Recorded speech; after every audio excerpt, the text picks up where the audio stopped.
Hey Sagittarius, I'm Eleanor and welcome to Peaches by Starlight Tarot.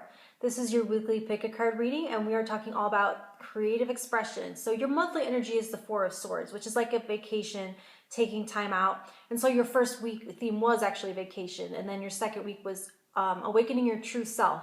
So having awakened your true self, this week theme is going to be where that needs to have an outlet. So I'm using the Art Oracles and Frau Grand Duchess Tarot. I have stacked 1, 2, 3. They're timestamped below, so you can skip ahead to the one or more than one that you feel is meant for you. If this is since this is a general, it may not resonate or apply to you. And so if you would like a personal reading, I offer those in an email format, and my Etsy page is linked below where you can see those.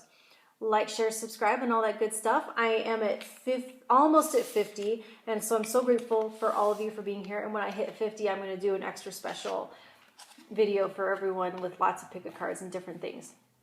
Okay, stack 1, you have the Wheel of Fortune,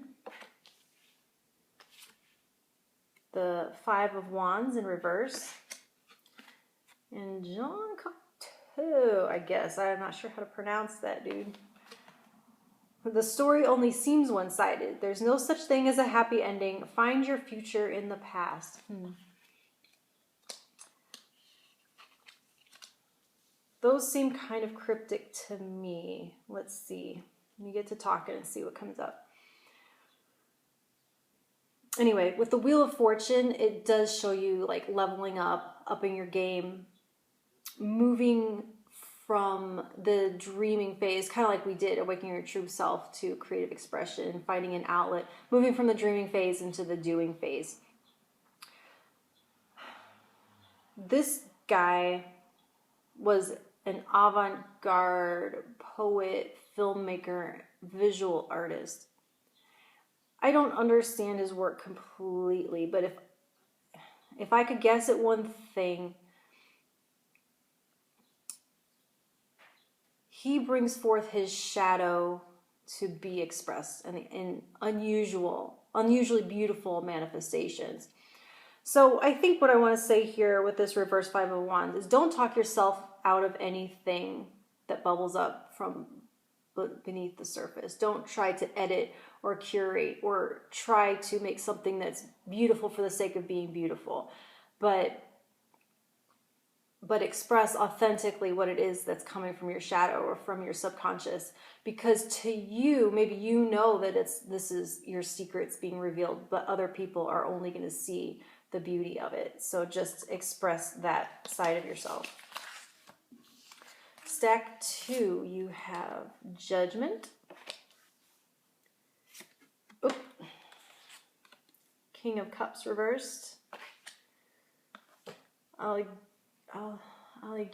Boetti. Oh yeah, it says, know who you aren't. Find clarity in clutter. There's more than one way to read a map.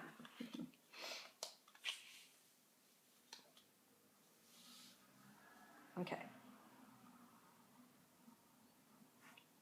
So when Judgment comes up, this Judgment card feels like being awakened, being called into service, coming back to life in a major way. In fact, it almost feels like everything up into your life has been leading to this moment. It's very charged. And it looks as though that the emotions that are coming from that are overwhelming. So I'm not totally clear what Alighiero Boetti was all about conceptually, but my best uneducated assessment is that he took like abstract concepts and brought them into form or explored them using practical techniques such as embroidery and like fiber art, painting, drawing, and also like installation type things. So he took things that may have had a nebulous nature and bestowed symmetry upon them, taking something that's kind of conceptual and abstract and giving it a symmetrical and beautiful and clean form. And in some cases, practical, traditional, crafty type things, and also collaborated with others to do so, using their talents and techniques and traditions even. So I'm seeing you channeling what is raw emotion, this King of Cups, that this raw emotion can be left unchecked. It can be destructive, and it can lead you towards being stuck in depression or other things that can be disruptive. And so it's channeling something like raw emotion that is kind of nebulous and kind of formless and kind of boundaryless into some craft or art form that isn't typically associated with emotion. So I think dance and music are typically thought of very emotional things, but this is going to be more like in the craft sense. Channeling raw emotion into something that you're sewing or something that you're baking or something that has a more home-like feel or more craft-like feel than what we sometimes think of as the more performative type arts is what I'm getting from that one. Stack 3, you have the Queen of Cups reversed, 2 of Coins reversed, and Le Corbusier. Theory makes perfect, practice makes problems. Sign your name in concrete, go big, and go home. Okay. So,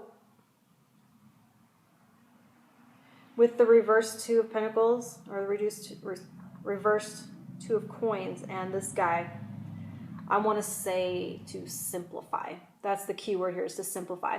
With the Queen of Swords in reverse, it's like something has gotten too complex, too overwrought, too overanalyzed, too over-edited, too overthought. Like a never-ending system of solutions to alleviate the problem that was created with the last solution. And it's a little bit like if you take a medication to solve a problem and it has side effects. And so you have to take another medication to alleviate those side effects. But that medication has side effects. And it's just like this chain of events. Or the way I'm a fiber artist. I make these flowers. And sometimes if if I get like a glue spot or make a mistake in some way, I can take like a little butterfly charm or put a flower and patch it and stuff. I'll cover my mistakes. And the more of that I have to do, the more complex the piece gets. And some of the more beautiful pieces are the more simple and the more stark and the more elegant and less having so much. And so, or like in architecture, the way that the Gothic architecture had so like the gargoyles and all this flowery stuff, and a lot of that was actually functional. It was like trying to solve problems, but they tried to make it decorative, and it was I don't have a personal opinion of whether it was good or bad or aesthetically pleasing or not, but they're calling you to go the other way, to have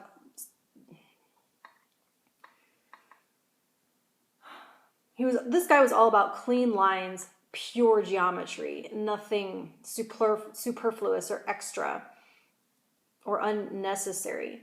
And so what can you cut out? What can you pare down? What can you get to the bones of? Stop, metaphorically speaking, if you take all those medications away and go back to the original problem that you needed the first medication for. And what's another way to look at that problem and to search for another solution that doesn't create this chain of events that need solving? Like what's the kind of a machine? Goldberg something device? Rube Goldberg? Where it's it's an entire system, a chain of events to do one little thing. So it's taking your sword of truth, taking the Queen of Swords and turning her upright and taking her sword of truth and cutting out all those extra things and getting back to that original problem and solving that in a more sleek way. Okay? So I will talk to you in a week. Thank you.